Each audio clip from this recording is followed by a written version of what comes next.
Hey dreamers, let's dive into the last video in the Dream series, and S stands for strategy. As I've said before, this series is going to be a little more personal as I attempt to answer the question many of you have asked, which is, how did I get the capital in the first place to invest the $1.5 million in stock, $3 million net worth? Now, if you haven't seen all the previous videos in this series, I do encourage you to go back and watch those first, and then this one. So with that, let's finish out the story and lessons. Here we go with strategy. This might be the most unexpected, but once again, equally as critical in the equation. The previous videos were a more micro look, tactical if you will, at how to think about, approach, manage, and even execute individual parts of the everyman wealth equation. But this is a more macro look, the big picture, the let's take a huge step back moment. Let me frame it this way. Have you ever logged into your Social Security where it says how much you've earned over your entire lifetime so far? Do it. I recently logged in just to be able to report to you what I saw. And mine says I've earned over $4 million in my lifetime, which is shocking. I can't believe it. But also, it's interesting to think that I only have retained about $3 million to show for it. So after you look at yours, you may be thinking to yourself, where in the world did all that money go? I didn't retain enough of what I earned in life. Where did those life minutes go? Holy cow. Seriously, try it. You will be probably sick to your stomach to find that you've earned $200,000, $500,000, or even more than $1 million already, but have nothing left. Often, it all comes down to strategy. So here are some of the big strategic decisions or forks in the road that affected my financial journey, and some ones coming up.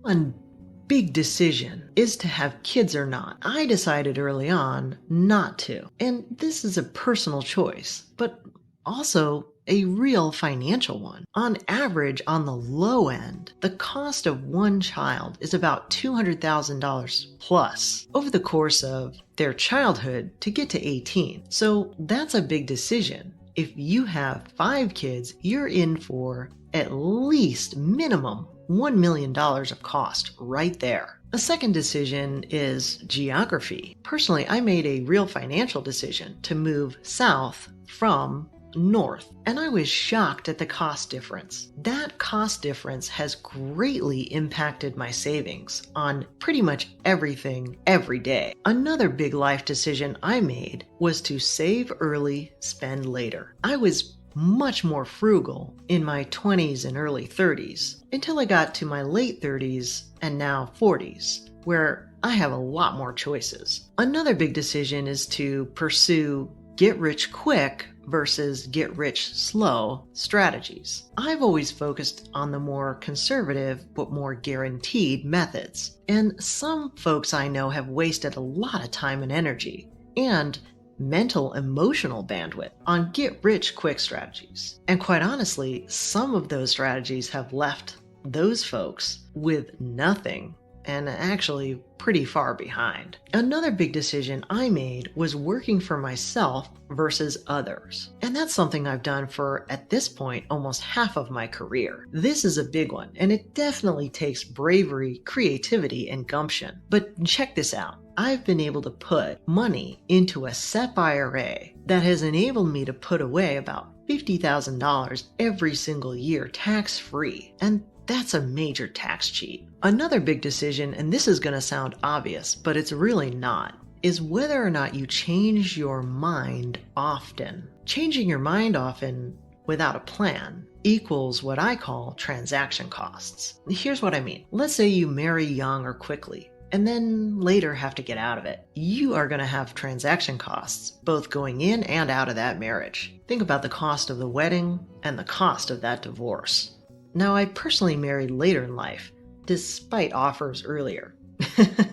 That would not have been ideal. Another example of transaction costs are buying a home or moving and then having to buy again or move again within 1 to 3 years. There are so many transaction costs that come with that, which could include breaking leases, losing deposits, moving trucks, closing costs, and the like. Transaction costs can also come in with buying and selling cars very often, and those costs include immediate depreciation when you drive off the lot and sales tax. Now, even changing jobs too often, like less than a year, could also include transaction costs because it could result in a loss of an annual bonus, 401k contribution, loss of promotion, and sometimes just general momentum of relationship building. And even, of course, buying and selling stocks have transaction costs, especially in taxable accounts. So the bottom line is, limiting transaction costs